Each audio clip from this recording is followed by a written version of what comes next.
Hello my YouTube family, कैसे हैं आप सब। आई होप आप सब अच्छे होंगे और कमेंट्स करके बताइएगा आप सब कैसे हैं। और आज का हमारा वीडियो ज्यूत पुत्री का व्रत कथा है, जो आपको सरल हिंदी भाषा में सुनने को मिलेगा। आप लोग इस वीडियो को देखिएगा और हमारा ये वीडियो को आप लोग सपोर्ट कीजिएगा। ज्यूत पुत्री का व्रत कथा, जिसमें आप लोग को बहुत ही अच्छे से समझाया गया है और सरल भाषा में है, इसलिए आप सबको समझ में आएगा। तो जी मैं आप लोग के सामने ज्यूत पुत्री का व्रत कथा रखने जा रही हूँ। आप लोग वीडियो को पूरा देखिए। इस वीडियो में चीलू सियारन की कथा होती है और कैसे होती है, ज्यूत वाहन भगवान कैसे बनाए जाते हैं, कुश के बनते हैं और कैसे उनकी पूजा की जाती है, ये सब इस वीडियो में बताया गया है। आप लोग देखिएगा इस वीडियो को। और ये वीडियो बिल्कुल आप लोग के लिए ही है, तो इसलिए प्लीज़ आप लोग वीडियो को देखिएगा। तो मैं अब जा रही हूँ आप लोग के सामने कथा को रखने, और ये हमारे पास किताब है कथा की, तो मैं आप लोग के सामने अब प्रस्तुत कर रही हूँ कथा। एक बार नेमिनी सारण के निवासी ऋषियों ने संसार के कल्याणार्थ सूत जी से पूछा, हे सूत जी, कराल काल कालिकाओं में लोगों के बालक किस तरह दीर्घायु होंगे, सो कहिए। सूत जी बोले, जब द्वापर का अंत और कलयुग का आरंभ था, उसी समय बहुत सी शोकाकुल स्त्रियों ने अपने आपस में सलाह किया कि क्या इस कली में माता की जीवित रहते पुत्र मर जाएंगे। जब वो आपस में कुछ निर्णय नहीं कर सकी, तब गौतम जी के पास पूछने के लिए गई। जब उसके पास पहुंची तो उस समय गौतम जी आनंद से साथ बैठे थे। उसके सामने जाकर मस्तक झुकाकर प्रणाम किया। तदंतर ऋषियों ने पूछा, हे प्रभु, इस कलयुग में लोगों के पुत्र किस तरह जीवित रहेंगे, इसके लिए कोई व्रत या तप हो तो कृपा करके बताइए। इस तरह उनकी बात सुनकर गौतम जी बोले, आपसे मैं वही बात कहूँगा जो मैंने पहले से सुन रखी है। गौतम जी ने कहा, जब महाभारत युद्ध का अंत हो गया और द्रोण पुत्र अश्वत्थामा के द्वारा अपने बेटों को मारा देख सब पांडव बड़े दुखी हुए, तो पुत्र के शोक से व्याकुल होकर द्रौपदी अपने सखियों के साथ ब्राह्मण श्रेष्ठ धौम्य के पास गई और उनसे धौम्य से कहा, हे विप्रेंद्र, कौन सा उपाय करने से बच्चे दीर्घायु हो सकते हैं, कृपया कर ठीक ठीक कहिए। धौम्य बोले, सतयुग में सत्य वचन बोलने वाला, सत्याचरण करने वाला समदर्शी जीवित वाहन नामक एक राजा था। एक बार वह अपनी स्त्री के साथ अपनी ससुराल गया और वहीं रहने लगा। एक दिन आधी रात के समय पुत्र की शोक में व्याकुल कोई स्त्री रोने लगी, क्योंकि वह अपने बेटे के दर्शन की निराश हो चुकी थी। उसका पुत्र मर चुका था। वह रोती हुई कहती थी, हाय, मुझ बूढ़ी माता के सामने मेरा बेटा मर जा रहा है। उसका रुदन सुनकर राजा ज्यूत वाहन का तो मन हृदय विदीर्ण हो गया। वह तत्काल उस स्त्री के पास गए और पूछा, तुम्हारे बेटे कैसे मरा। बूढ़ी ने कहा, गरुड़ प्रतिदिन आकर गांव में लड़कों को खा जाता है। इस पर दयालु राजा ने कहा, माता, अब तुम रो मत, आनंद से बैठो, मैं तुम्हारे बच्चे को बचाने का यत्न करता हूँ। ऐसा कहकर राजा उसी स्थान पर गया जहाँ गरुड़ आकर प्रतिदिन मांस खाया करता था। उसी समय गरुड़ की उस पर टूट पड़ा। राजा के शरीर का मांस खाने लगा। तब अतिशय तेजस्वी गरुड़ ने राजा का बायां अंग खा लिया, तो झट से राजा ने अपना दाहिना अंग फेर कर गरुड़ के सामने कर दिया। यह देखकर गरुड़ जी ने कहा, देव योनियों में तुम कौन हो, तुम मनुष्य तो नहीं जान पड़ते। अच्छा, अपना जन्म और कुल बताओ। पीड़ा से व्याकुल मन वाले राजा ने कहा, हे पक्षीराज, इस तरह के प्रश्न करना व्यर्थ है। तुम अपनी इच्छा भर मेरा मांस खाओ। यह सुनकर गरुड़ रुक गए और बड़े आदर से राजा के जन्म और कुल की बात पूछने लगे।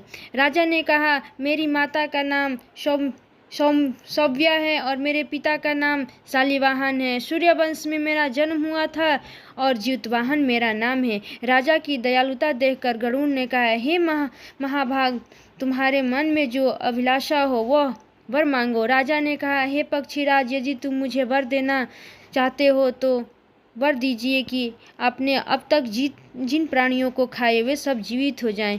हे स्वामी, आप यहाँ बालकों को न खाएं और कोई ऐसा उपाय करें कि जहाँ से उत्पन्न वो लोग बहुत दिनों तक जीवित हो। धौम्य की बात कहा। पक्षीराज गरुड़ राजा को वरदान देकर स्वयं अमृत के लिए नागलोक चले। वहां से अमृत लाकर उन्होंने मरे हुए मनुष्यों के हड्डियों पर बरसाया। ऐसा करने से सब लोग जीवित हो गए जिनको कि पहले गरुड़ ने खाया था। राजा के त्याग और गरुड़ की कृपा से वहां वालों का बहुत कष्ट दूर हो गया। उस समय राजा के शरीर की शोभा दुगनी हो गई थी। राजा की दयालुता देखकर गरुड़ ने फिर कहा, मैं संसार के कल्याणार्थ एक वरदान दूंगा। आज आश्विन कृष्ण सप्तमी से रहित शुभ अष्टमी तिथि है। आज ही तुमने यहाँ की प्रजा को जीवन दान दिया है।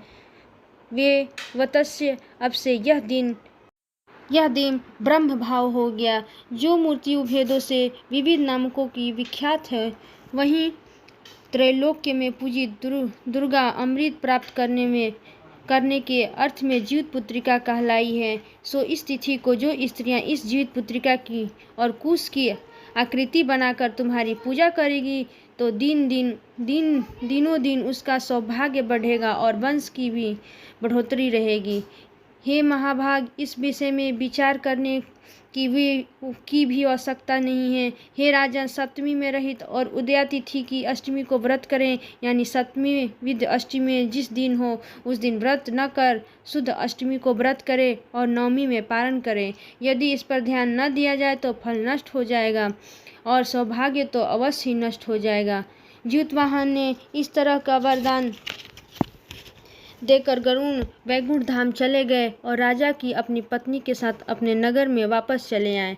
धौम्य द्रौपदी ने कहा, हे देवी, मैंने यह अतिशय दुर्लभ व्रत तुमको बताया। इस व्रत को करने से बच्चे दीर्घायु होते हैं। हे देवी, तुम भी पूर्वोक्त विधि से यह व्रत और दुर्गा जी का पूजन करो तो तुम्हें भी अभिलाषा फल प्राप्त होगा।